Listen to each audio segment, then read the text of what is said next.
যতই রাস্তা পার হচ্ছি ততই অন্ধকার ছায়া যেন পুরো চারপাশটা গ্রাস করছে, কিন্তু গাড়ি টাচ করছে না। সামনে এবার আর কঙ্কাল না, জীবিত মানুষের মতো কিছু লক্ষ্য করা যাচ্ছে। দেখা যাচ্ছে কিছু কঙ্কাল খুবলে খুবলে খাচ্ছে, জীবিত মানুষের নাড়ি ভুড়ি ফিরকি দিয়ে রক্ত ঝরছে। লোকগুলো গগন বিদায় চিৎকারে যে কোনো মানুষ কলিজা ফেটে যেন মরে যাবে। এদিকে ম্যারিনা আমার কাঁধে সেন্সলেস হয়ে গেছে। কঙ্কালগুলো কত আকুতি করছে যেন আর সামনে না যাই। এদিকে রাত প্রায় 3টা বাজে, এখনও ঝিরঝির বৃষ্টি আছে। এখন আর কঙ্কাল দেখা যাচ্ছে না।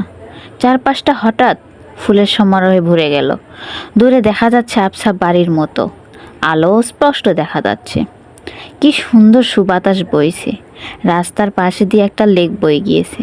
লেকের ওপাশে অনেক বড় বড় পর্বত। সত্যি মেজাজটা মুহূর্তে ফুরফুরে হয়ে গেল। হঠাৎ চোখে পড়ল একটা গেট, সোনা দিয়ে সাজানো। গেটের ওপরে হীরা দিয়ে লেখা মায়াবিনী শহর।